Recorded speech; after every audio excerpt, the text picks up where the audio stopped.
Thank you so much. Yeah, I get on these, I start talking, I forget. So again, welcome everybody to More Than a Number, How to Build Your Digital Presence with Dr. Tony Ferrar. We're really glad to have you. This is a great topic. Can't learn enough about this because it's all about digital presence today.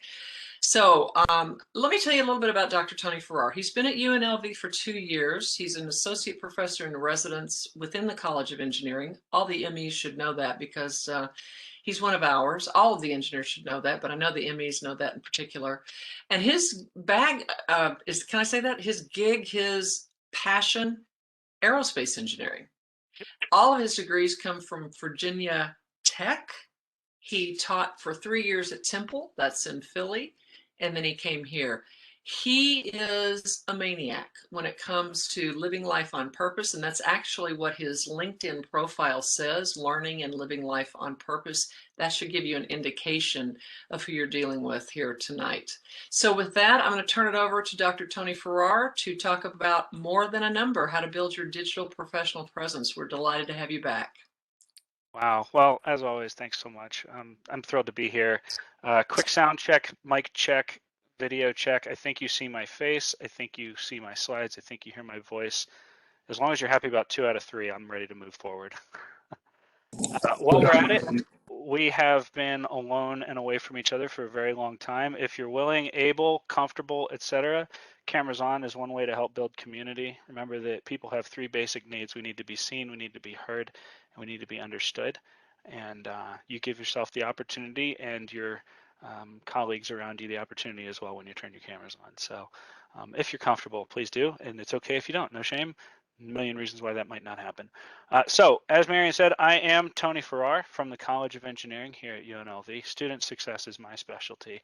I'm thrilled to be talking to you today about how to land your dream job. That's why we're doing all of this. So let's get to it. This is a bullet point from my first resume. I delivered excellent product customization and on-demand market packaging results. In case you're wondering, the details of that are that I used to work at a bookstore, and we would take books out of their packaging, engrave people's names on them with a stamp machine, and then reshrink wrap them. And that's how I created this bullet. So, fun opening game. Grab your resume real quick if you have it. What's the most doctored bullet that you have on your resume? What's the thing that you fluffed up so much that you could take, I stamped names on books and turn it into something like that? So 30 minutes, copy paste, put it in the text. We'll laugh at each other for half a minute and then ball up our resumes and never touch them again. Well, that's probably not true, but well, let's move forward for today on it. If you'd like to suffer, I could say the words now. Cue Jeopardy music. No. Na, na, na, na. No, I'm not going to subject them to The sooner you paste stuff, the sooner the music stops. Let it be known. It could be your professional Assisted in gathering data for combustion of various classes. So you played with fire, MATLAB skills, yeah. Doctored is in inflated beyond what you're capable of, or use some really awesome thesaurus language to explain it. Transponster. It's a friend's joke. Operated POS terminals to record orders and partner with team members to efficiently serve food and beverages. Which fast food restaurant were you behind the counter of? Contracted with U.S. Department of Defense customers for machining and 3D modeling jobs. So you worked in a machine shop, and at some point, somebody from Nellis came by and asked for something. Possess in-depth knowledge of products, food, menu, beverages, wine information, general information of the company. Which restaurant did you work in? None of these are bad, by the way. It's just kind of fun, right? Like, just kind of fun. And here's why. I'm going to move forward. The challenge that we have is that people are, oh, here's another one. Maintain a large network and software that assisted student learning environments. Nice. Knowledge in SolidWorks and Python for 3D CAD design program. Right. The problem that we run into, if you're anything like me, I'm continually frustrated by resumes. I actually kind of resent the notion of them because I don't feel that I could ever take who I am and what I'm capable of and shrink it down to a piece of paper And it doesn't matter whether you have 1 year, -3 years, or 47 years of experience, you're a lot more than a couple of bullet points, keywords, and a number or two like a GPA on a resume. The problem that we face is that there's a computer chip out there that acts like the gatekeeper every time you apply for a job, right? Online jobs are easy to apply to. In fact, there's a study that I read recently that said that when a name brand company, right, somebody who would have a Super Bowl commercial, for example, posts a job online, you can just go ahead and assume that 10,000 people applied for it. It's so easy to apply now that people apply for jobs when they're not even looking.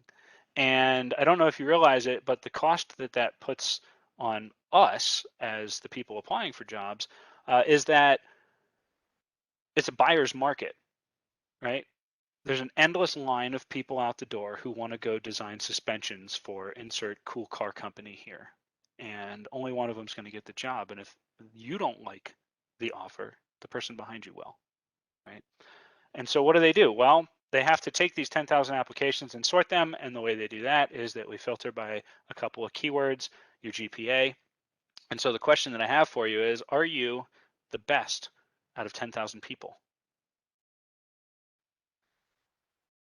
I'd like to say the answer is no, because nobody is. There is no such thing, right? When you look at what we use to filter people, things like GPA, things like resumes, things like keywords, none of them actually act as an effective measurement in terms of how well you can show up at this job and add value. There's not a whole lot of correlation there.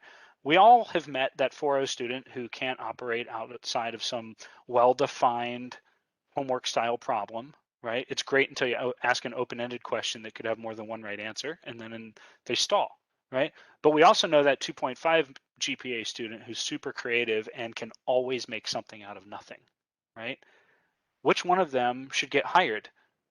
My opinion is both, but for different jobs, right? When you compete those people for the same job, we run into a really big challenge, especially when you consider that everybody's given pretty good advice that if we're going to trick this computer into letting us through into the list of the 12 people that actually get interviews, we need to do things like optimize our resumes for keywords, right?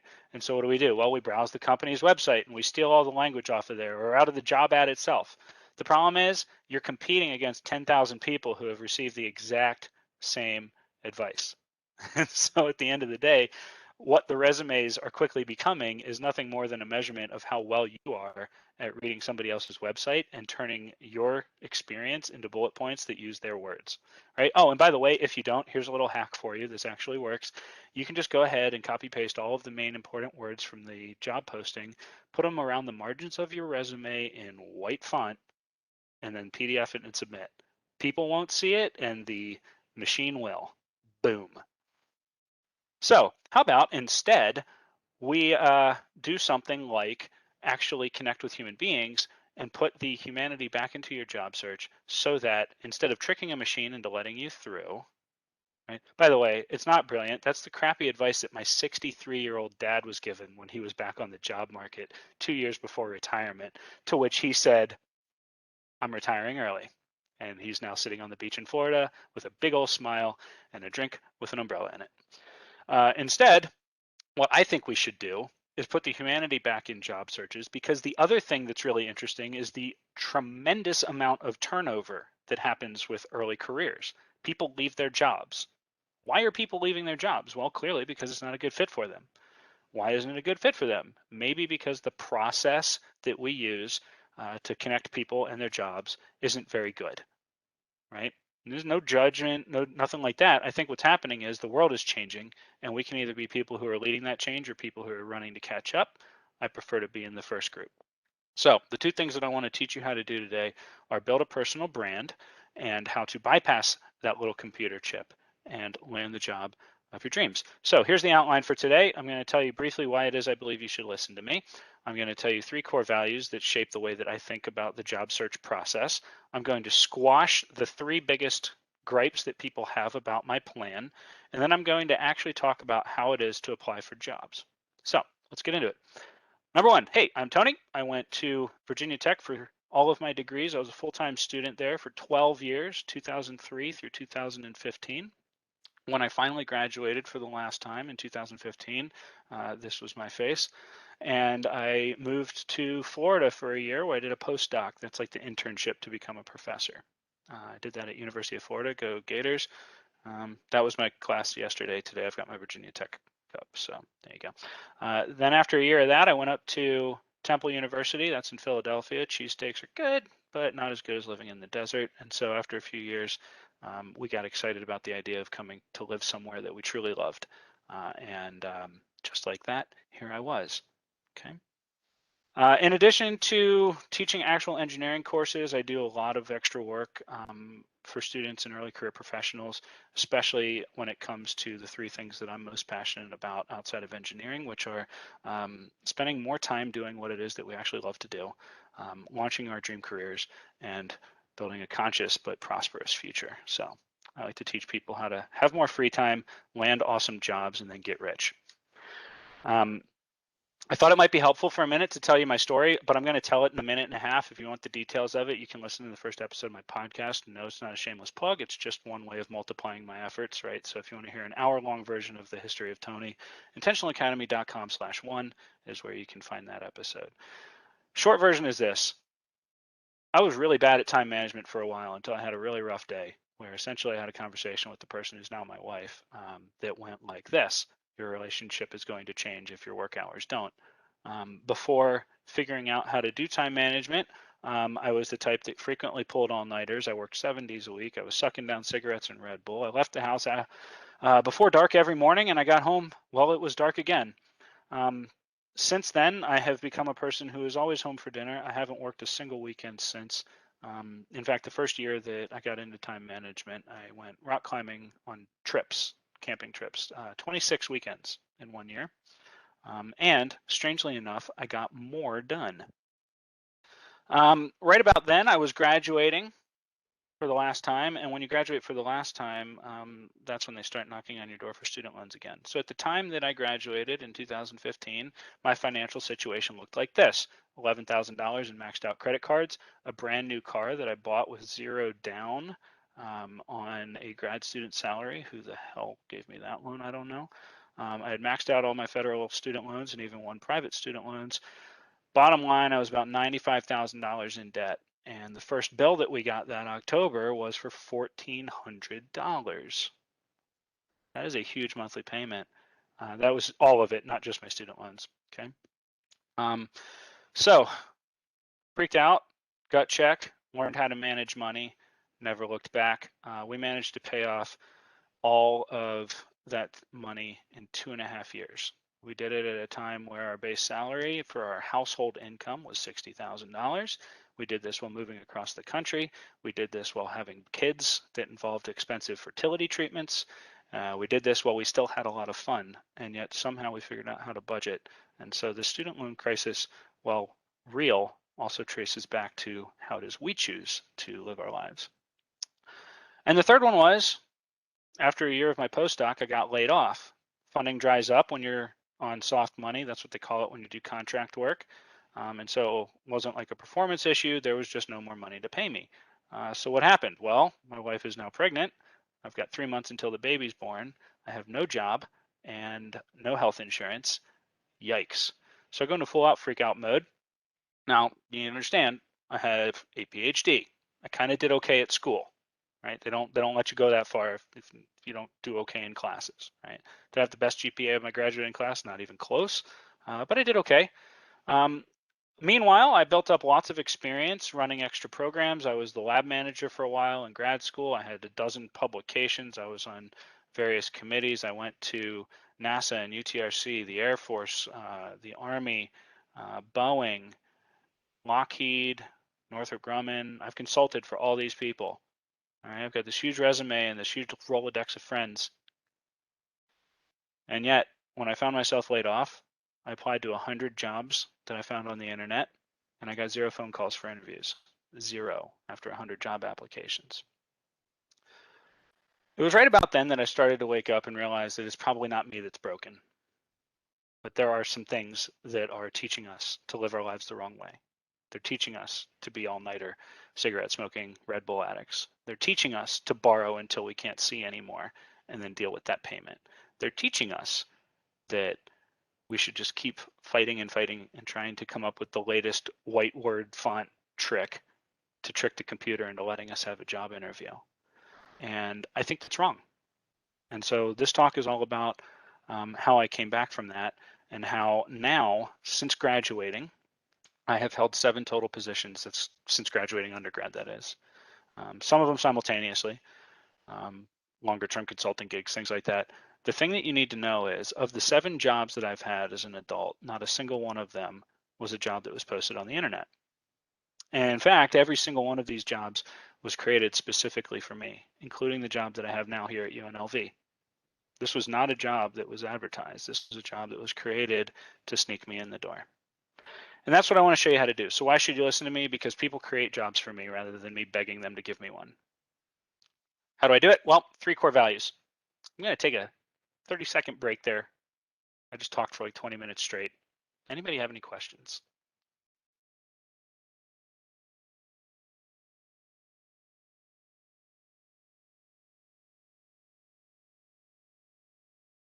No, thank you.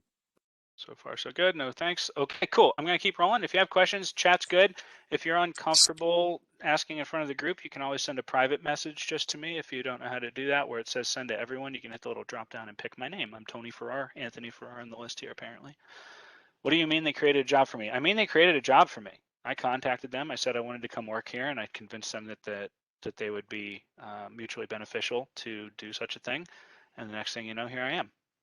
Like I said, I'll tell you how. That's in the how to apply stage. All right, so 3 core values. The first is this. I think that your brand is way more important than your resume. So I'm going to spend a little bit of time talking about what a brand is and how you might put one together. Here's the example that I love.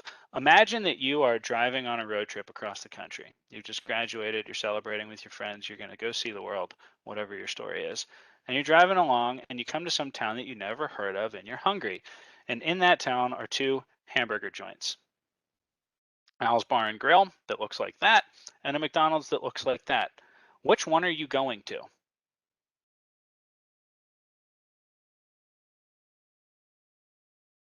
See, people are so cool now. Unanimous. Okay, there we go. Now we got some more honesty. Here's the thing that's interesting, okay? You are hundreds, maybe even thousands of times more likely to pick McDonald's, and it has nothing to do with whether or not McDonald's makes a better hamburger. What it has to do with is you know what it's like to go into a McDonald's. You know what their hamburger is going to taste like. You know what their restrooms are going to look like. You know what hours they're open. Meanwhile, Al's is a big wild card. We have no idea what an Al's burger is like. We don't know if their kitchen is infested with rodents, and we have no idea what time Al's closes. In fact, their hours aren't even on their door. How do we solve this problem nowadays? Well, it's easy. You go on Yelp, right? For 50 plus years, Al's would lose to McDonald's because of this very thing. The problem is now we have this thing called Yelp where we can find out from real people if Al's is any good. And so we know if it's open. We know if what the food looks like, right? People take pictures of the food and put it there. And it actually makes us feel good to know that those pictures were taken not by marketing professionals, but by actual customers. Why? Well, because I actually have a friend who used to work in advertising, and he told me about the time that he used a Sharpie to draw grill marks on a burger for an ad. So branding solves a problem. The problem that it solves is how do you choose between a bunch of options that all look equally the same, right? The problem that you have with buying a hamburger is you don't know if it's any good until you've already given them the money and taken your first bite. And not very many people have the experience of taking that first bite and then getting their money back if they weren't pleased, right? Same story happens here. Employers can't really tell if you're going to be a good fit or not until they actually hire you and put you to work. And these things used to be made on faith, right? So what do? Well, we say, well, I went to a name brand university and blah, blah, blah, or I did this and I got this GPA. And, we try to find some way to use the little bit of data we have about each other to predict what we're going to be like in the future. And the problem is things like Yelp are changing the way we think. So what's your brand? It's the things that people say about you when you're not in the room. It's the reputation that you have that extends beyond any one conversation. It's the holistic image, okay? Have you ever heard the saying that you only get one chance to make a first impression? The fun thing about it is now you actually have control over what that first impression looks like, and you do actually get to edit and adjust it. Here's a weird thought, okay? When you apply for jobs, the first thing that happens is your name gets copy and pasted into Google, and they look at pictures and they look at text that comes up, and they try and figure out what they can find out about you. That's awesome because it gives you an opportunity to tell your real story, right? Talk about leveling the playing field, right? In a world where we can be reduced to a couple of numbers, we actually aren't anymore. And every one of us has the equal opportunity to put the voice and the image that we want to on the web, right? One of the problems that we run into there, though, is if you don't have one, or if you have one that you wish people didn't see, you find yourself being left out of the conversation. So when it comes to building your brand, I think there are two key ingredients that I want to teach you about today, okay? The first is the connections, who is it that you're actually talking to, and the second are your branding assets. What are the things that you are creating that people are seeing, okay? So we're gonna do a little bit of both, and what's fun is when you start telling the story of who you really are and connect that to professionals, instead of being somebody who's asking or even begging to be hired somewhere, you're gonna have people on the inside who are advocating for you. When I apply to jobs, I know somebody that I can say, hey, walk down the hall, I just applied. Let them know over there in career services that I asked for this. So that's what we're going to talk about. What just happened? Is this working? Cool. Okay, so in terms of your branding assets, the three things that I want to really focus on today relate to what you look like on the internet. They are the handles of the profiles that you have, they are the graphics of the profiles that you're using, and they are the text that are associated with those things. So these are three things that everybody needs to work on probably. Okay, the first is your handles. You want to be easy to remember. You want to be professional, right? So I love weird ping pong match YouTube videos at AOL.com is probably not the email address for you. You want something that's general, right? You don't want to use Tony the jet engineer, right? Because what happens if I change from being a jet engineer to being a car engineer to being an engineering educator? Right, so we want something that's a little bit more general than that. Ideally, it's your name, right? When people ask me, hey, how do I find you on the internet? All I tell them is go to myname.com, go to tonyferrar.com. You'll find everything else you need to know there, including links to all my social profiles. My own profiles are all at the Tony Ferrar, and that's because I got snaked by somebody who isn't even named Tony Ferrar. They created handles on all these platforms back in the early 2000s, and they don't even use them. I send an email annually to every one of these sites saying, dear so-and-so, the handle Tony Ferrar is currently occupied by somebody who hasn't used your service since 2007. I use your service frequently. Would you please consider decommissioning their account so that I can get in? And of course I hear crickets. So what you want to do is find hacks like that. So put the word the in there. Don't put the real because that's become a thing. But find ways to create a name that is somehow memorable and easy to find. Tony M and you coming for you. Actually, it's pretty funny. I use Discord for my classes right now, and somebody in one of my classes changed their name to Tony Ferrar on my Discord server, and they screenshotted a picture of me and put it as their profile image and everything. And it's pretty hilarious. The makes it sound more official almost, right? Yeah, if I can't get the little blue badge after my name on Twitter because I don't have my 50,000 followers yet, at least I can put the in front of it so people know I am the Tony Ferrar. Yeah. Anyhow, next up, graphics.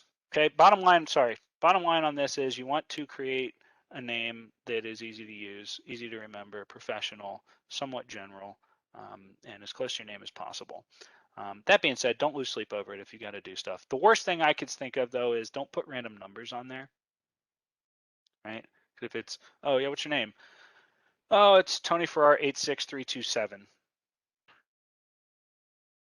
right? Next up, graphics. There are two types of graphics that you're going to see on most of your profiles, okay? There's a banner graphic, and then there are profile pictures.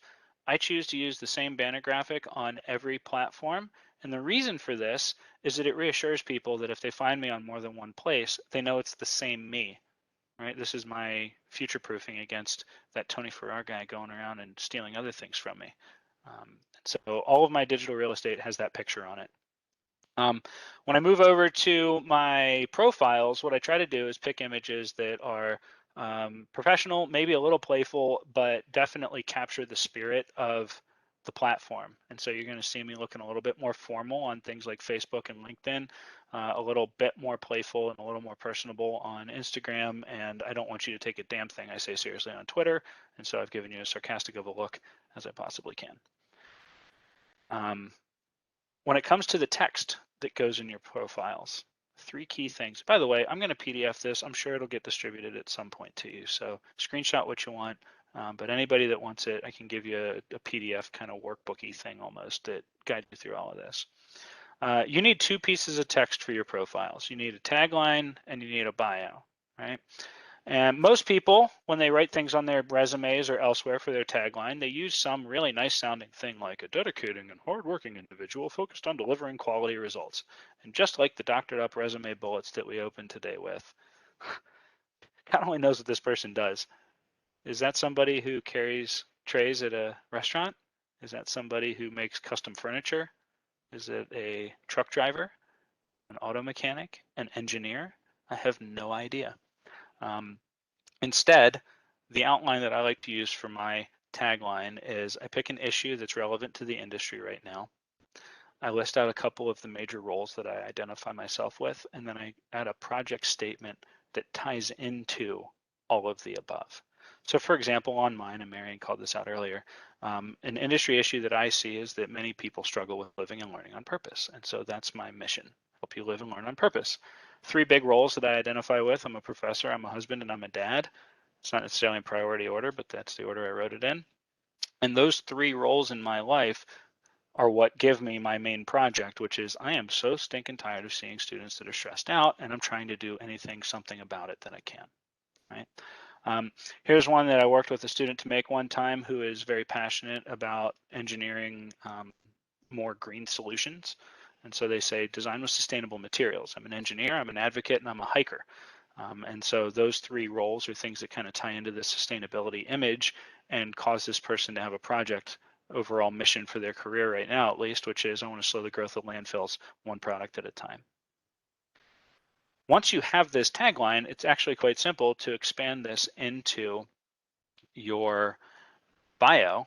It's an outline for a 5-paragraph essay. You open with a paragraph about your experience with sustainable materials. You give a paragraph of experience in each of these 3 things, which shows both a personal and professional side of you and adds a little bit of imagery to what's going on here.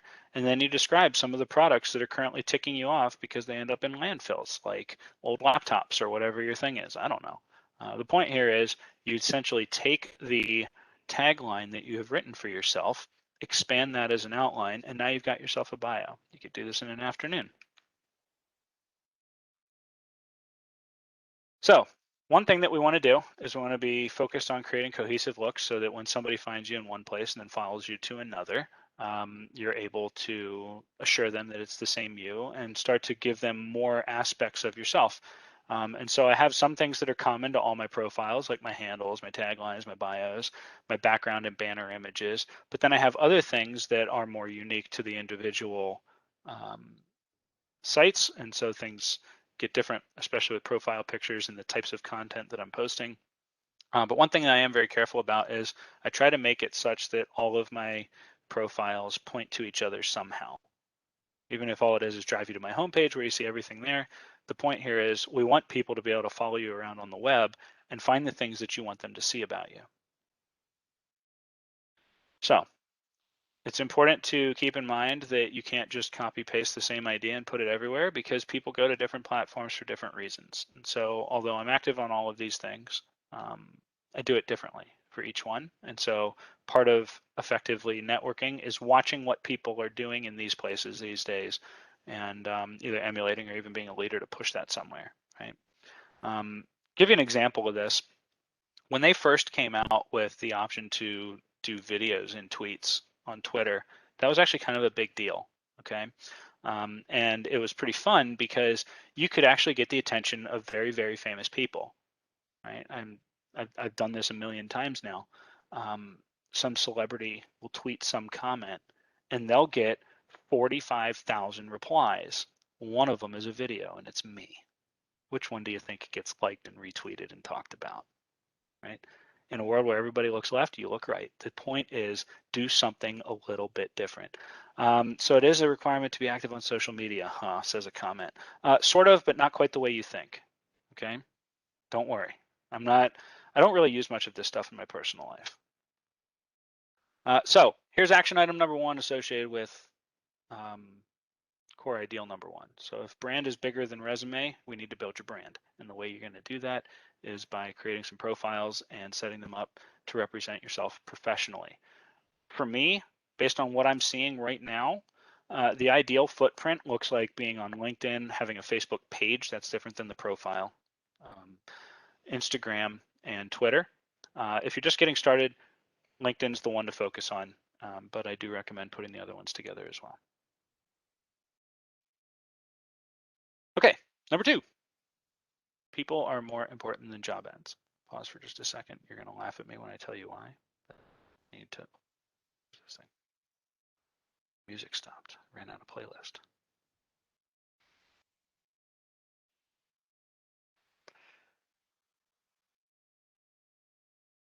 What questions do you have? There you go. Covering for myself.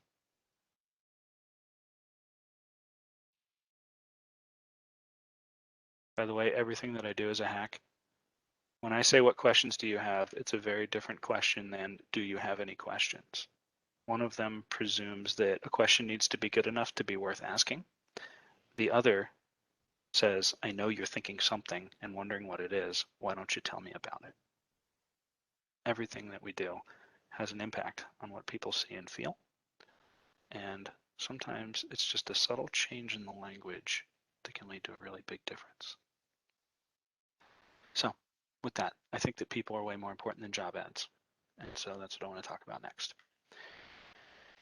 Essentially what we're focusing on now is assuming that you've gone out and created some profiles and started acting a little bit on there. Now it's time to figure out who you're going to connect and talk to, okay? So if you haven't caught this yet, the magic trick of social media is that it lets you talk to anyone in the world. They might not listen to you, but they might listen to. I've had some famous people talk back to me. It's been pretty fun. One of the weird ones, this is a famous person who isn't famous maybe. The actual human being who was the prototype recording for Siri's voice follows me on Twitter, and we go back and forth at each other from time to time. Kind of a random weird thing, but there it is. And so what I want to encourage you is most people, when they sit down and they're like, I need an internship this summer, the first thing you do is you start going to the websites that list jobs. Right? We go to LinkedIn and we do the job search. We go to Indeed and we job search. We go to Glassdoor and we job search. Monster.com, ZipRecruiter. There's a million of them, right?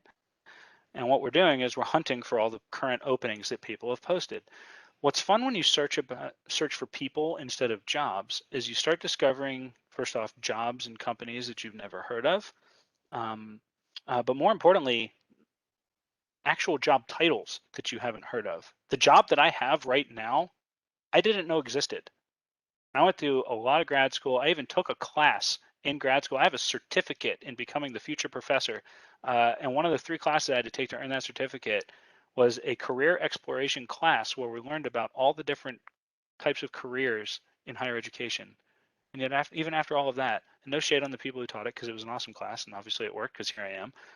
But holy smokes, you learn about things that you don't know exist. And it happens when you find people instead of jobs. Okay, so here's what I do. I go to LinkedIn, and while everybody else is clicking for what jobs are open, I click for what are people doing. So you'll see here, I type in the people search first off. I filter it by location. That's more or less relevant than it used to be. I don't know if you're aware of this, but because so many people have embraced remote work for COVID, you're sitting in a rare opportunity, which is you can interview an intern for anywhere on the planet, whether you want to travel there or not, because you're probably going to be there this summer via the laptop you're watching me on right now. Kind of a wild thought. So filter by location if you'd like. And then start discovering organizations. When you see the names pop up, that's neat. But what's more neat is the fact that I have no idea what zone engineering is. There are a lot of mechanical engineers on this call right now. Put a dot in the chat if you've heard of zone engineering before today, because they're here in Vegas. All right, Ryan. All right. All right, I'll move one farther down. Who's heard of artesian spas here in town? Are you a customer? I want to be. Did you know they have mechanical engineers? Here's the fun part. Once you find the people, you have now two opportunities. The first is that you get to learn about their organization. The second is you get to connect with them. The problem is LinkedIn wants you to pay them. Have you noticed that? Oh, if you were a premium member, then you could have such and such. And I don't know who can afford that, but it's not me.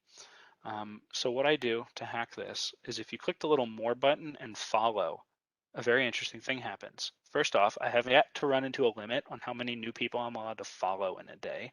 And second off, you don't need their permission.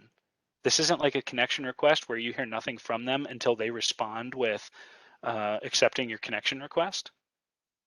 Now, you're limited in what you can see to whatever they have marked as public, which on LinkedIn is usually everything. And so what happens is you start following this person and they appear on your newsfeed, whether they have accepted you or not. Ooh, that's fun. What can we do with that? And by the way, you can, of course, Google the organization too and learn about a million companies you had no idea were right here in town, and that town being whichever one you want to go work at. Okay, so again, part of what's challenging here is that connections have a daily limit and you have to have their permission to do it. Meanwhile, when you follow people on LinkedIn, it's unlimited and they don't even have to agree to it. So that's pretty fun. So here's a live demo in case you don't believe me. Let me get a brand new browser up, new window. Let's try this out real quick, 30 seconds. LinkedIn.com, there it is. Go for, let's do civil engineering, see what we find. I want people, not jobs. And all these names start applying all over the place. Some of them are people in my network. Most of them aren't. That's why it says connect here. I haven't filtered by locations, but what you can start to see here are names. I've never heard of RETTEW Associates. I have no idea what Applied Research Associates does. Here's somebody that works at Southern Nevada Water Authority in the Las Vegas Valley Water District. The point here is you just scroll up and down and find them. And when you find one that seems slightly interesting, what's up, Amanda Schneider? I will go right here. I will hit more and I will follow this person. And if they start posting interesting things on their news feed, it shows up on mine, whether they like it or not. So there, I didn't have to ask.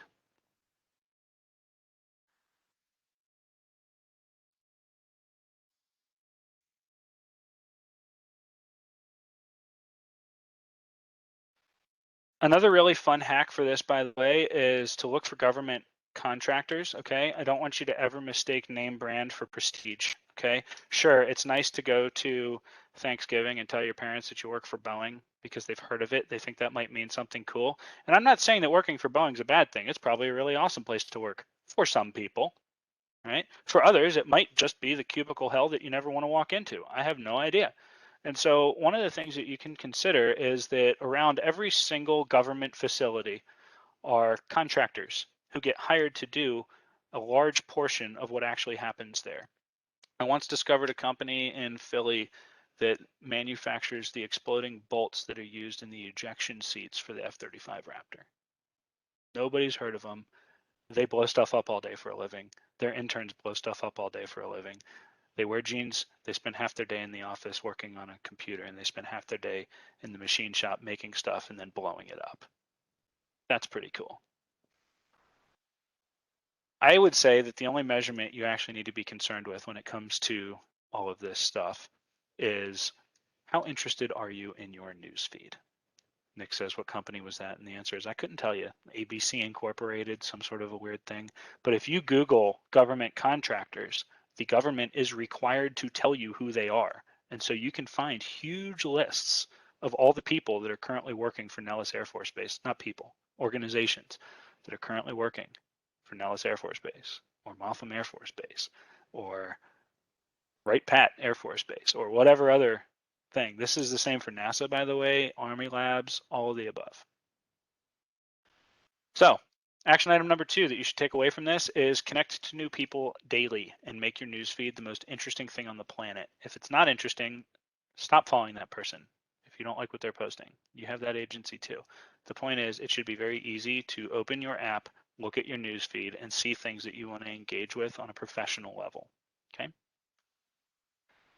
Core value number 3, we spend an awful lot of time in our lives thinking we're not ready for things yet. And so if nobody's told you this yet, let me tell you, you're ready. You're all ready to contribute. If you have a pulse and a passion, you're ready to show up and add value. And I want you to understand something. You are not begging for a job. You're a university trained specialist. You're highly trained. You have value to add. When people hire you, they're not doing you a favor. They're actually making an investment, and they're hoping that they get a return on that investment. I'm not sure if you're aware, but you cost the organization that you work for something between 2 and 3 times your annual salary by the time you add all of the other things that have to happen, such as your benefits, such as your retirement, such as the taxes that they have to pay, such as the building that they, at least until recently, had to have to put you in, that they have to keep clean and sanitary and lit and warm or cold, depending on the time of year. They have to have an internet connection and a laptop. By the time you add all of this together, you cost between 2 and 3 times what it is that you make. And I've never heard of somebody who hopes to break even on an investment, which means at the end of the day, the reason they're hiring you is that they think they're going to make more money than it costs for you to be there. And that's an attitude that if you have when you walk into the job, helps you pick what it is you do all day. Because I hate to break it to you, it ain't like college where we give you a list of homework assignments and ask you to do them. You'll have a little bit more freedom to decide what it is you do all day. So an interesting question related to all of this is, why is it that people post things online? We've just gone and followed a bunch of new people on LinkedIn. Maybe I'm one of them, maybe I'm not. Why do people post? Why does a senior colleague who's been around for decades feel the need to put something on the internet? And the best that I can see is that it pays back right into what it is that people have as their basic needs. We need to be seen, we need to be heard, and we need to be understood. These are fundamental human needs. And so when people are posting things online, you have an opportunity to give them a gift that may just turn into an investment instead of a gift, in the form of, once you find them and follow them, let them know that they've been seen by liking their posts. The thumbs up button is pretty darn easy to click. Let them know that they have been heard and understood by dropping a comment or resharing their posts, right? If you're nervous, it's pretty easy to hit retweet about something that is interesting to you. You don't even have to add any new original thinking to it. Of course, even more value happens if you do, right? But what's happened now is this person who never accepted your connection on LinkedIn sees you constantly interacting with their stuff, and they come looking for you instead of the other way around. And now instead of begging for their attention, they're asking for yours. So every day I try to log in, find some new people to follow, and then I scroll my news feed for 10 minutes. I like a bunch of posts. I comment on some posts if I can. I share some posts. A couple of things that you might consider. Look for projects. Are people posting about current issues in whatever industry that you're interested in that you might be able to start thinking about and participating in the conversation? What if by the time you graduated, you were the one that was known on the internet as the expert, or at least the most passionate, about solar panels in cloudy cities, right? Or insert other interesting challenge that we're trying to figure out right now, right? The other thing you should look for constantly is opportunity to connect people and resources. So one of my favorite games to play, okay, is I'll follow 2 people who are both professionals who are posting about things. And the only comment that I'll leave is, it's person 1, person 2. Person 1 posts something and my comment on it will tag person 2. Hey, person 2, thought you might find this interesting. And now all of a sudden what's happened is you're the matchmaker between 2 professionals, and all you did was consider that they might like something. And now there's a 3-person conversation happening with you in the middle of it. This is something you can't do in a sprint the week before career fair. This is something you can't do in a sprint the week before you start applying for jobs. And so it's something that I've kind of turned into a practice for myself, where I'm continually investing in my future and the future of the people around me by being a participatory member in community. And I've seen it pay off in big ways, okay? One of the things that I'd like to point out to you is that in addition to never having once applied to an open job, every interview that I've had, they've asked me specific questions about my blog. Like legit posts, hey, I read this thing that you wrote one time and I was just wondering. I never linked to it in any of the materials I posted to them. I never said, hey, if you'd really like to get to know me before our interview, you should look at my blog. No, what happened is they Googled me. This is the first thing that pops up, and they clicked it. And so a really fun thing happens, okay? First off, you get to practice talking, okay? If I asked you right now what it is you love about engineering, statistically anyway, my experience tells me half of you would say something along the lines of, oh, I love so much about it, I can't pick just one thing. Translation, you have no freaking clue yet. And that's okay, right? We're new. We're exploring. We're learning, right? It's hard to commit. There's a wonderful quote by Dawson Trotman that says, thoughts disentangle themselves when they pass through lips and fingertips. When you write about an idea, when you talk about an idea, you fix it for yourself. When I'm having an issue in my life, by the time I've explained it to whatever friend or family member I'm dumping on, I don't even need to hear what they say next. I've solved the problem by talking it out, right? So talk it out. Do these words describe you? These are the words, Forbes did a study. These are the 15 most important characteristics that job posters, people who are looking for new hires, this is what they're looking for in their candidates. So here's what I do. I use these types of professional skills in the titles to my blog posts. They don't even have to read my blog. If you go right now, tonyferrar.com/blog, and you scroll up and down, just the titles of the posts start to become keywords that are subconsciously embedded in your brain that you're associating with me. And I'd like that opportunity for you too. So it's actually not that hard to blog. Two things that you could talk about are the technical skills required to do the particular brand of engineering you're into. Oh yeah, I was working on this thing in my soils class the other day and I figured out how to model compaction rate and water seepage. But then there's also all these professional skills, things like being autonomous and being a leader and blah, blah, blah, where you can write posts that cover professional skills, where maybe you talk about a time you were in a group project that went sideways and here's what you did to try and fix that. Right? Here's a time you had a boss or a teacher who you didn't get along with and what it is that you did to make that a productive experience anyhow. One of my favorite hacks is to use common interview questions as prompts for your posts. I don't mention it. It's not like I say this prompt or this post is in response to a prompt that I Googled, right? But you all know it, right? If you Google right now, you can find a list of the 50 most common interview questions. Every one of those is a prompt for a post. So post about it, write something about it. Why? Because now you're practicing answering the questions that you're going to be answering under pressure. And you get to measure whether or not people liked it. You can write about it, and if they liked it, great. If they don't, write it about it again until you hit something that people actually lean forward when they start to read it. So action item number 3 is join the conversation. Daily, I try to make some new connections, like, comment, share, tag some folk, and I try to blog fairly regularly. Medium.com is a great place to do that if you want to do it for free. They've got a pretty decent app. I do a lot there, or I used to do a lot there. I personally like owning my own corner of the web. It's just kind of cool not to be a renter, right? LinkedIn, Medium, Facebook, those people, if you read the agreements, they own your content after you give it to them. TonyFerrar.com is mine. I can do what I want with it, and it's all copyright me. If you'd like help setting that up, let me know.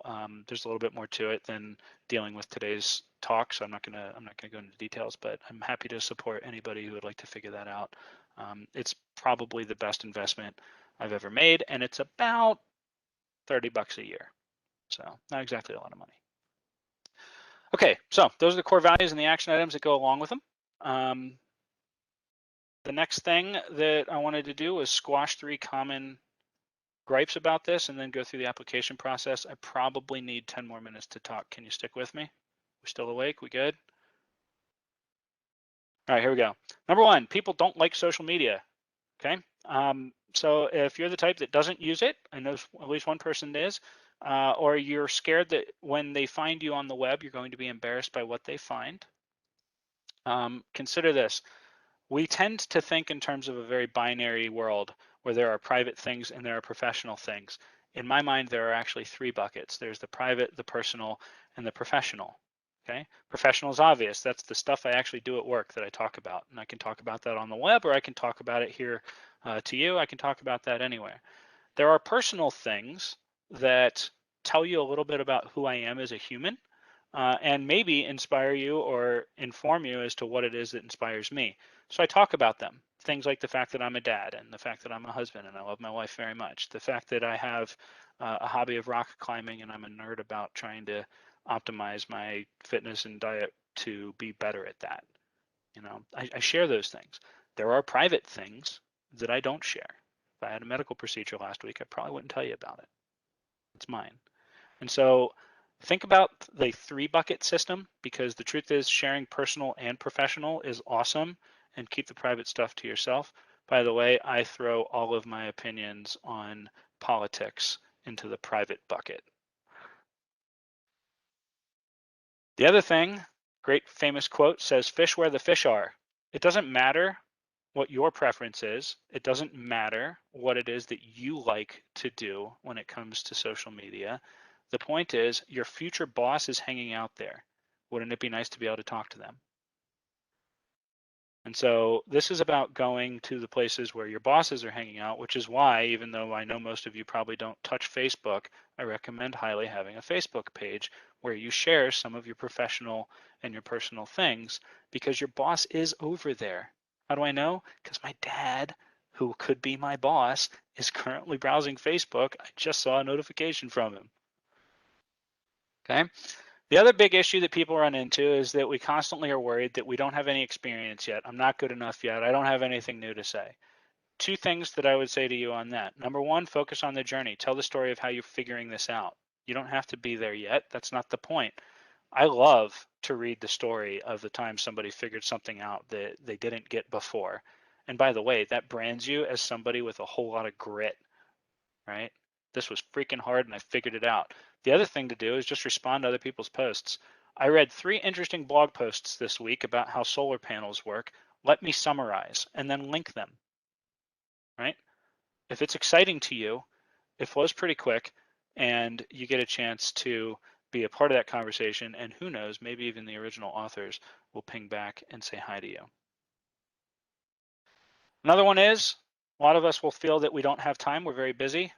Action item number 1 for that person might be go watch the webinar from Monday. But action item number 2 is, in 2018, the Wall Street Journal conducted a study that discovered that 43%, that's basically half, of all recent graduates were underemployed, meaning they were working in a job that was not related to their degree and probably didn't even require a degree to have. 43%. You ever hear that old story about the stodgy professor that walks into a classroom on the first day and says, look to your left, look to your right, half of you won't be here at the end? That might be garbage, and it certainly is snarky. The one that might be a little bit more accurate right now, though, is look to your left, look to your right. 2 of you aren't going to have the job you were dreaming of when you go through all of this, but you are going to have the bill. Holy crap, people. Find the time. I don't want that for you. I don't want that to be the story that happens after you walk across the stage, which, by the way, is going to be in person. Might be amazing what you could do at 20 minutes a day. That's all I'm saying. All right, so there's my yeah buts. I have one last thing that I want to tell you, and that's how I actually apply to jobs, or don't. But it is how I get jobs. Got a little bit more energy? All right, here we go. First off, this is my micro presentation on how to apply for a job, even if it doesn't exist. Okay, what this has to do with is a little bit of marketing science. All right. You ever heard the word conversion rate? This is a thing internet marketers do where they literally back out. If I want to sell this many copies of something, this many people need to see the ad, that kind of a thing. Okay. The typical online conversion rate is 3%. Okay. 3%. So if I want 25 people to purchase my product, I need to show it to 850 qualified buyers. 850 people who would consider buying it, not just 850 people, right? That means that if you would like to get 10 job interviews, you need to apply to approximately 333 posts. My story is a little different. I applied the first time to 100 jobs and I got 0 phone calls, so my average was even worse than this. The second round, where I followed what I'm about to show you, I applied to 25 positions. I guess what I should say is I made contact to 25 companies and I ended up getting 26 interviews. Reason for that is that one of the people that I interviewed with said, hey, you know, this is really cool. You're very exciting. I don't think we have anything right now, but I know someone who does. Do you mind if I put them in touch with you? And I got cold called by another organization that person pointed me out to. So I think in the whole quality versus quantity debate here, quality is the one that wins, right? I'd rather do the 25 applications than the 333. So here's the trick, okay? We remember things that we hear 3 times. That's why they repeat phone numbers in car commercials and everything else 3 times, because we remember things that we hear 3 times. You know, folks, when we hear things 3 times, we remember them. Hey, how many times do we need to hear something to remember it? Thanks, Evel. Let's measure this, or let's leverage this for a minute to get them to remember something very important, your name. Say, hey there, Amanda, just thought you'd like to know, I applied for a job the other day. And if they think anything of you, that's all you have to tell them. They will walk down the hall and be like, listen, Drew just dropped an app. You need to look at it. Next up, first contact. So this is just a very simple email, okay? Here's what it looks like. I'm introducing myself to somebody who did not ask me to introduce them. So I'm going to keep it short, I'm going to keep it sweet, and I'm going to send them an email, okay? Here's what it looks like. I don't know if you caught this at the beginning. I always introduce myself the same way using the same outline. 3 things. I am, from, and my specialty is. Let me break that down really quickly, okay? I am is a huge deal. In most languages, we say something like my name is, right? Me llamo, je m'appelle. Some other version of people call me this thing. My identity is given to me by those around me. When I say I am Tony Ferrar, what I'm thinking but not saying is, I bring the power to that name. I'll show you what the heck a Tony Ferrar is. And that's like this little hitch that I get, right? Did you ever see President Obama before he gave a speech? He always kind of had this like, I can't do it because I'm not cool, but he had like this little swagger thing that he did when he was walking up onto the podium. I think it's the same story, right? This is a subtle reminder just for you of who it is that really has the power. Own your identity. You are, right? I am Tony Ferrar. From gives them some context, right? Where are you from? I always do this one layer farther out than you might wonder. From the College of Engineering creates a very easy follow-up question. Oh yeah, what discipline, right? If you're at a thing at UNLV, that's enough. If you're at a conference that is more global, where people are going to be there from multiple places, you might just say that you're from UNLV, so you can ask, oh really, what college, what major, right? You want to make it as low friction as possible to talk to you. So I am Tony Ferrar from College of Engineering. My specialty is student success. Oh, really? Because that's a little weird. Most engineers talk about the fact that they know, embedded vehicle propulsion systems, right? Computational fluid dynamics, whatever their technical thing is. When I say student success, it's a little bit of a curveball, but again, easy to follow up on. Oh yeah, what do you mean, right? From there, my email includes one interesting thing in terms of a relevant action that I took and an effect that it had. Usually I try to make this some sort of a technical skill that the people I'm wooing would be interested in. Then I tell them I'm interested in your organization and I'm going to send you my resume on Thursday. That's the email. They didn't ask for any of this, by the way, okay? Here's an actual one. It may have gotten me a job in the recent past. I wonder if Dean Venkat still has this thing in his like saved folder or something, I am Tony Ferrar, an engineering professor from Temple University. My specialty is student success. In my current position, I weave professional skills training into courses which typically focus purely on technical skills. That's the one interesting action that I've taken. The result that it had is that students who experience classes like this reported higher job placement rates and first-year job satisfaction after graduation. If that's not something that the school I'm interested in working at finds interesting, I'm not interested in working there. That's a bad fit. Go find another one. And so if they tune me out at that point, they've done me a favor. If they're interested, now we've got something, right? I believe in your school's mission. I like to explore how I can best contribute to it.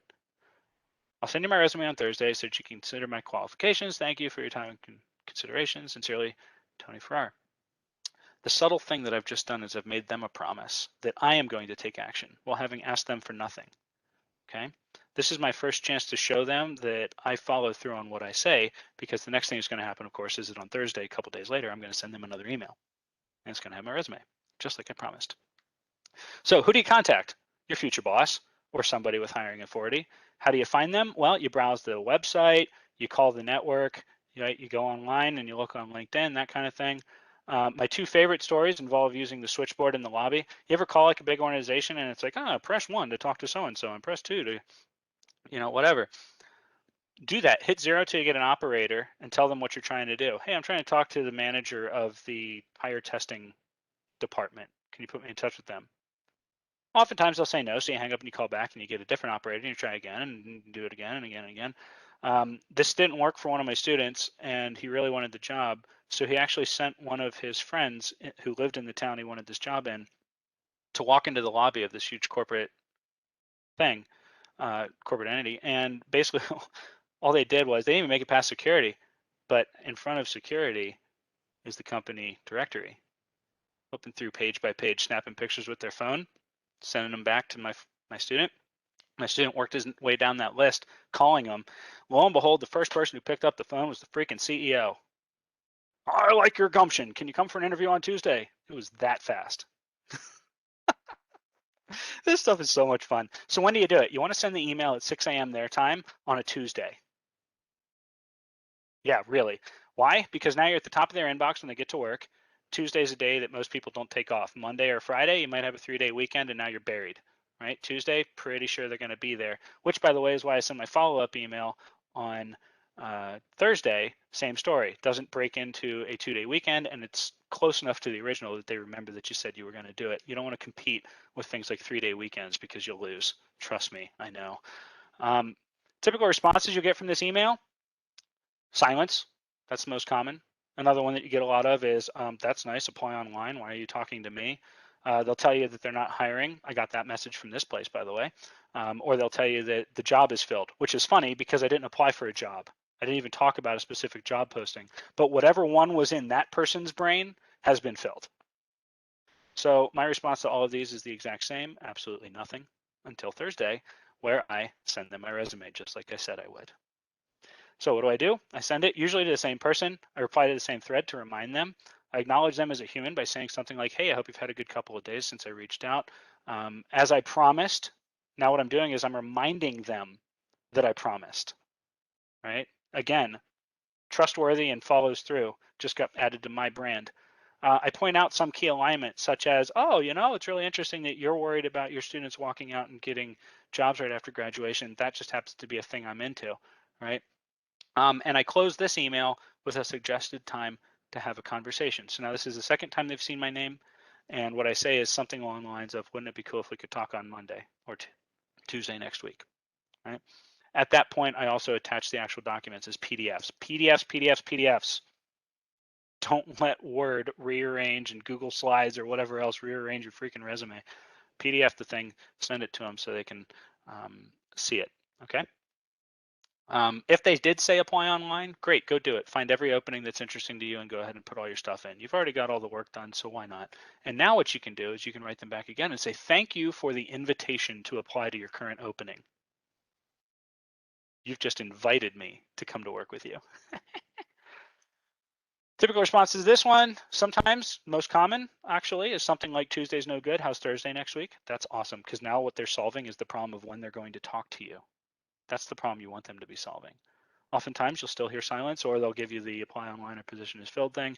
And again, the last three I put right in my circular file, the trash can. Ignore them completely. Now it's time for the third contact. This is where you pick up the phone and you call them. How do you do it? Well, if they asked you to, make sure you do the apply online thing. Find their phone number. It's probably in their email signature if they've responded. If it's not, time to call the switchboard. Get the number, whether they asked you to or not, and make sure that you find a quiet place to call. That's harder these days. I had my job interview for UNLV in my car in the parking lot of my apartment in Philadelphia. And I drove it all the way to the back and I parked behind the dumpster so that people getting in and out of their cars wouldn't, because my kids are loud. I couldn't exactly do it in the office that I was currently working in. Yeah, that's a phone call. I want my boss to overhear me interviewing for another job, right? And so that's where I was. I can tell you what spot I was in. I could drive to it right now if I was in Philly, where I interviewed for this job. Again, when I pick up the phone, they say hello, and now you've got to conjure a conversation out of thin air. And so this is a great chance to repeat your introduction. I am from, my specialty is. I'm thrilled to be speaking with you today. Thanks for taking the time, because they're the ones that did you a favor at this point. Okay. From there, it's time to sell. And if you've been doing the other things that I've been suggesting, you know their business. You've been networking, you've been watching the industry, you know what's currently going on in the field of solar panels in cloudy cities or whatever your shtick is, and you know what it means to show up and actually add some value there. And by the way, if you have a conscience, you have at least some sort of a belief that you can be the person they need you to be, and that you'd like to, right? I want to be here. And so most of the time, these phone calls are actually really natural. I'll tell you the truth about my phone call here. I spoke for about 8 minutes out of the whole hour. The rest of it was basically the person that I was talking to gushing about what an amazing place this is and all of the things that they're proud of when it comes to UNLV. And you just let them brag all over you. Because again, people want to be seen, heard, and understood. And the longer you spend listening, the higher they think of you, not the other way around. And if you can find little places to jump in and be like, oh, that's so cool. It reminds me of something I was working on one time, all the better.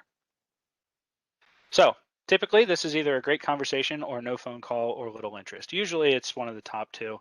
If you've gotten to the point where you've talked to these people 3 times and they don't want to talk to you, you're not going to get a phone call from them, right? So my attitude on when to give up is on your first day of work. Until then, pester them unless they ask you not to, right? Until you're actively told, stop contacting me. You call every couple days until somebody answers the phone and you talk to them, right? And even then, I'd still send a final email that says, hey, I'm really sorry for bothering you, but I do really think this is a great fit. Please keep me in mind in the future, right? Because this is one of these very uncomfortable situations where there's a person who's not you who's making a decision that's going to affect the rest of your life. They're going to sleep the same tonight no matter what happens. They don't really, they're not going to lose sleep over who gets hired, but you are, right? This is your chance. And so polite persistence is probably a really good thing to add to your language right now, right? Yeah, hey, Marion's got it already. That's awesome, right? So if you haven't heard this enough yet, I hope you hear it one more time from me. I think you're good enough, and I think you have something to offer. Every single person on this call has the opportunity to do the best in the world at something in some world, right? And the challenge that you have right now is finding what that world is and making sure that they see you. And that's what I'm talking about. There's actually a lot of money out there these days in things like online courses and everything from drugs and alcohol to restaurant ads. And what they're trying to tell you, gyms, they're trying to tell you that you're not good enough. There's a lot of money out there telling you you're not good enough, but if you buy our thing, we'll make it all better, right? And I say, screw that. I think you're freaking awesome. So I think you should go do stuff. Okay.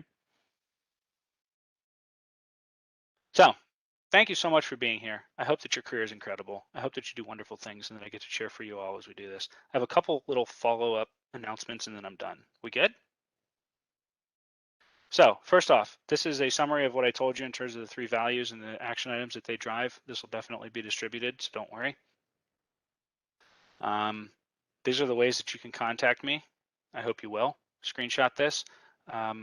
On Discord, I've got a server for my classes. Then we just added 3 new categories to it, time, money, and career. So if these are things you'd like to be in conversation about or receive support on, that'd be cool. If anybody is on my Discord server already and wants to copy and paste that link here in the chat, I'll give you a gold star. Otherwise, snap a picture of this real quick. And again, it'll be PDF'd and sent to you at some point, I'm sure. I'm going to give one more workshop this semester. It's about being good enough. Okay, 2 different sides of it: imposter syndrome and perfectionism, which are things that hold all of us back. They're things that I've struggled with immensely, and I will be exploring that on April 21st, which I think is another Wednesday evening. So one more thing. I think this really is the end of it. If you're interested in engineering entrepreneurship, I'm trying to launch a group. I want to consider a different career path than the standard one of applying for jobs at all, and instead help you leverage your skills as engineers and as human beings with some empathy to create products that people want and bring them to actual market. So what we're going to be doing in this club or student organization, whatever it's going to be, kind of depends on who shows up.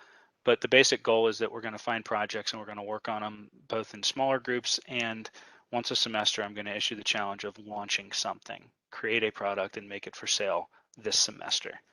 So could be pretty fun. So that really is the end. My slides have run out. Or Amanda Schneider, whoever that is. How about you just stare at a picture of my computer? Or even better, a bigger picture of me and each other. Cheers, everybody. Hey guys, before you leave, I'd love for you to just unmute everybody and just say one quick takeaway that you got tonight that you might implement. Because if we talk about that very quickly, it may imprint and you may actually do it. So just one thing. You could either throw it in the chat or unmute. I'd love to hear your voices. What's the follow-up? Definitely. Oh, thank you, Mina. I'm so glad. That's great. Oh, that's very kind of you. Thank you.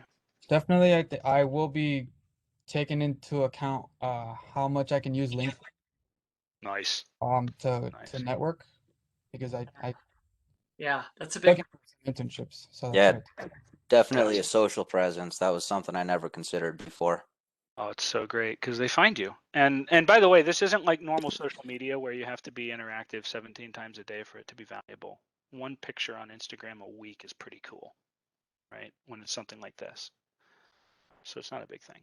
Yeah, Tuesdays and Thursdays, heck yeah, those are the best days to talk to folks, for sure. Yeah. Learn how to politely stalk people.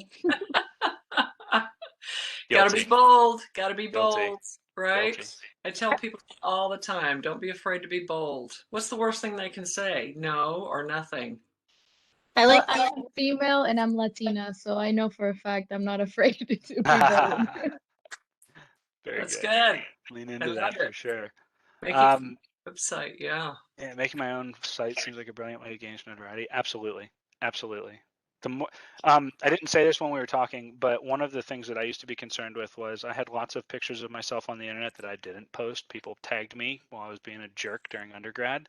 And so if you scroll far enough down on things like Google Images, you can find pictures of me in hula skirts and coconut bras and all the rest of it, and you can laugh along like everybody else did. Challenge extended. Please do it. That being said, I have flooded the internet with things that I am proud of. And so if you Google my name, before you get to any of that crap, what you'll find first is all the things I want you to see. So that by the time you get there, instead of thinking, wow, what a jerk this guy is, you're thinking, wow, he grew up. Huh. Right? Yeah.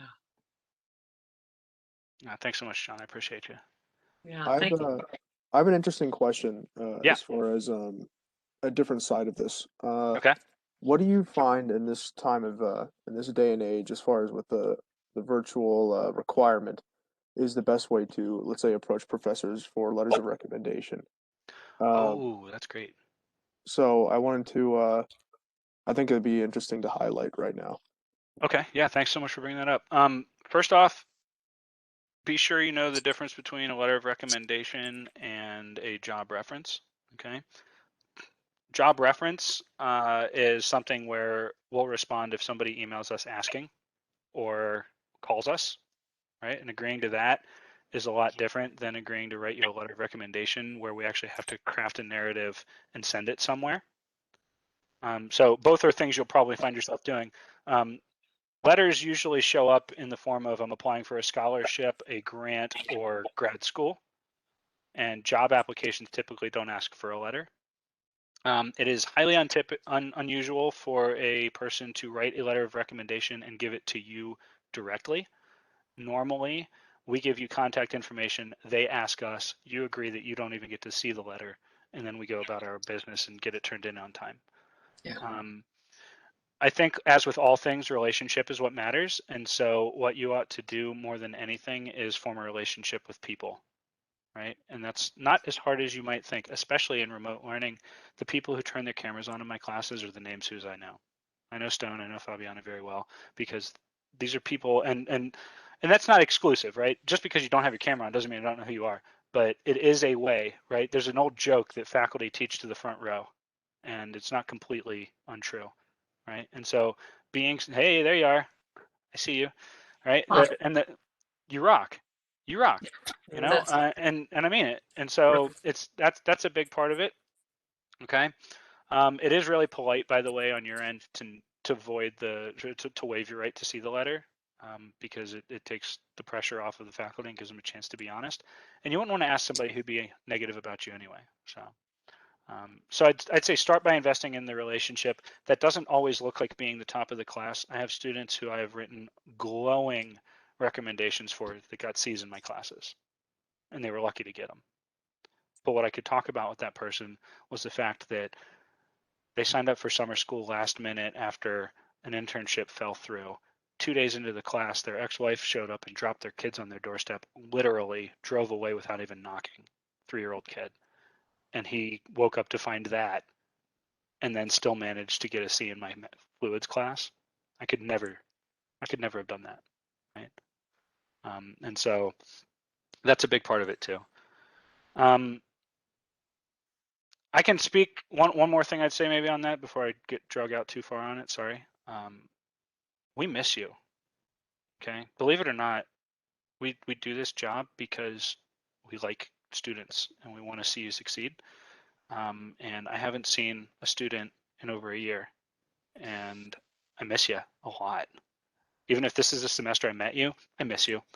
And so asking for a little bit of time to hang out, office hours, talking about a class-related question, and then expanding into sharing one interesting thing you've done in your life lately, or asking me how my most recent rock climb went, man, that'd make my freaking day, you know? And so I guess what I was trying to say there is the biggest thing we've lost in this pandemic business is the random meetup. We don't bump into each other in the hall the way we used to, right?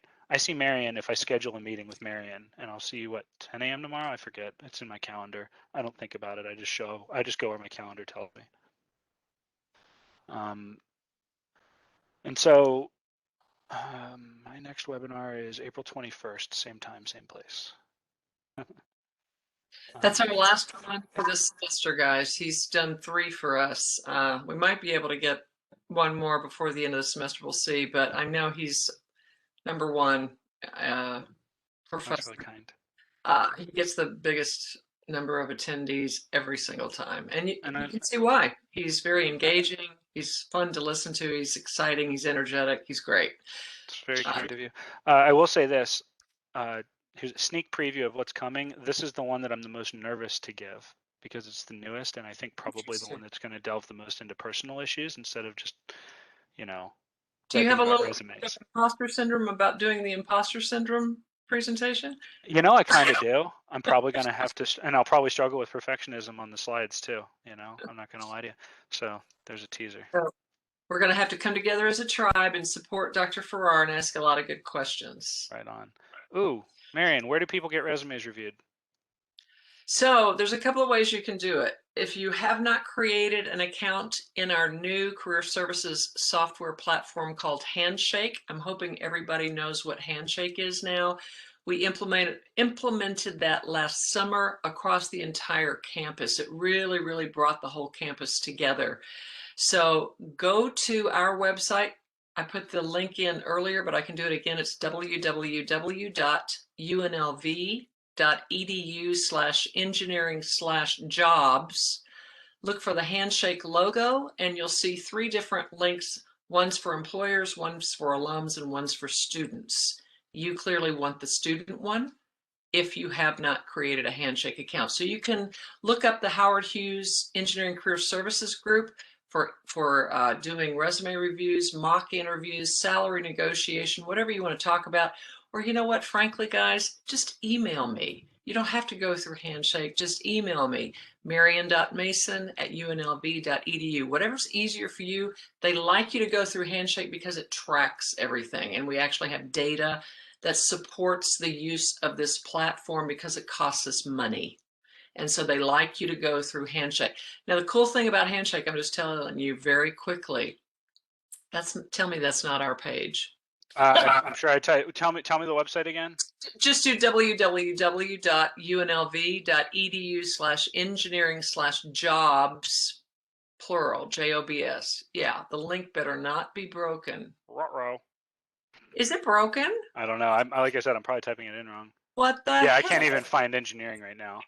Look, type in engineering career services and see what comes up. That's crazy. Oh, you spelled engineering wrong. Somebody said. Spelled properly to get there. They're really picky about that, Tony. Thanks, Donald. Yeah, Mina just popped it up. Okay. There we are. There we are. So this was our engineering career fair in 2018. We're actually going to go back to doing that this coming fall out on the lawn. Yay. It's going to be huge. awesome. Can't wait. That's going to be Go this even fall. if you're not looking for jobs and practice networking. Get out there and just go talk to people and make connections. But anyway, this is where you find Handshake. And you can just eat. And if you scroll further down, I'm so glad you're on the page. Thank you for doing this. There's Rebels Forward, which is our mentoring program. Parker Dewey is a partnership we have with that company. We're trying to get employers to post micro internships. Those are projects. Cool. 1-day projects, 3-day projects, 6-day projects. They pay you. You can apply. And there's tons of employers out there who are just posting projects, and you can get a little pickup work doing that. We pivoted to that last spring when everybody was losing internships and jobs. Here's what we do. Additional resources, that's all the resources. That's where the webinars are archived. The career toolkit lives there. We have 2 pages. Keep going down, the employer services, that's for the employers. And then if you keep going down to the end, there's our calendar of events right there. You can find all the upcoming things that we're doing just within the College of Engineering right here. Nobody knows we have this page. I don't know why. But now you do. Now you all have a homework assignment. Tell one person that is in your circle about this website. There's a question that went up a little bit that says, how do you start networking with academic peers in particular in this remote setting? So if you're like looking at more academic career paths and things like that, the easiest thing you can possibly do is find if they've published anything. Go to, ResearchGate, Google Scholar. If they've published something, and if I were a grad student and you emailed me a question about something I had written, I would lose my freaking mind. I would be so excited, right? And so that's a great tactic. By the way, I did this frequently in grad school. A lot of my extended network comes from people I cited in my dissertation and my master's thesis, where I read articles, I cited some of their work as like background material or whatever in my introductions. And then I emailed them. I said, hey, I just cited you. Here's why, but I did have a question. Do you mind helping me understand this one aspect of your work? Even if you don't actually have a question, just think of one that people would wonder about, so that you give them an in to start gushing about the crap they've done. And the next thing you know, you're talking to them. So that's a really helpful one there. Fabiana, you're totally right. The Writing Center is awesome. They'll help you with all kinds of stuff, CV, cover letters, resumes, etc. And me, by the way, I'm a nerd about this stuff in my spare time. I've got my own opinions on what resumes and cover letters should look like, and I'd be happy. I'm going to make sure we hit Nick's question too. Piggybacking off Stone's question, what's the best way to reach out to professors about working in their lab? Did you cover that? Ooh, working almost the same. Yeah, almost the same story. Definitely form a relationship. Everything's about relationship. And truth be told, for me anyway, I don't really care how you did in my class so much as how curious you were. So the worst question you can ask if you're trying to do research for somebody is this on the exam? The best question you can ask is, where else can I use this? Right? Or a step beyond that, I got a really great question from somebody who's on this call actually right now. And I'm still reading articles trying to answer their question. That's how much I've been thinking about it. They asked me about the nature of light and how it would, like photons and things, travel from the sun and pass around and through objects. And I've been on a deep dive for like 3 days now in my modern physics textbook, trying to figure out the answer to this question just because it intrigued me. If that person asked me to work in my lab, I don't have a lab, so sorry, but if I had a lab and you asked, I'd probably say yes. That's the tree branch one, right? Yeah. Yeah, that's a weird one. I've been thinking about it myself. And it's just this wild thing where when a person demonstrates some curiosity and some creativity in extending what they're learning in class to somewhere new, we remember it. Right? Everybody's doing their homework. Everybody's taking the test and doing okay, or great. Doesn't matter. Right? The thing that's really interesting is when you see people who want to find a new way to use it, or other versions of that, where it's, I'm not just here for the piece of paper and the certification that comes with it, but I'm here to actually know this thing that you happen to teach, right? That grabs our attention. I got time for like a couple more. I after the last one, I had so much fun. I negotiated. I'm available till 7:05 today, so you got 4 more minutes if you want it. If we have like Facebook from years prior, would you say we should start a new Facebook, or should we just build off of what was already there and try to bury all the old stuff? Secret answer number 3, switch your account if you haven't to be as private and locked down as you can, but then create the page. Okay, thank you. Yeah. Yep. But only do that if you're going to create the page and start populating it. And the reason that I say that is the only thing that's scarier than finding bad pictures of somebody, to me anyway, is finding none. What are they hiding? Where is this ghost? Right? Population of Facebook is larger than the population of Earth. Did you know that? That's insane. Because people have multiple accounts, I guess. I don't know. And like I said, I'm not really into it too much, but what I do like to remind people of is I am a whole human. And if something that I put on my blog or my Facebook makes you not want to work with me, then I probably don't want to work with you either.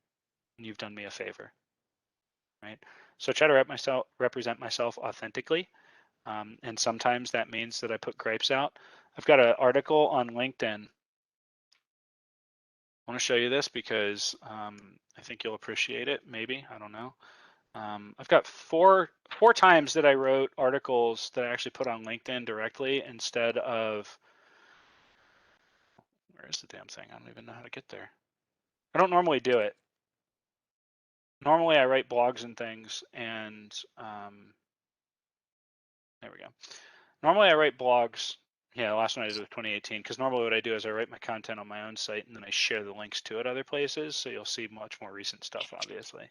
Hey, look at that. It's April 25th. Here's why it's not too late to land an internship. Probably relevant right about now. The one that I wrote that you might find interesting is this one, How to Battle a Dragon. This is an article I wrote after I got in a huge fight with my boss.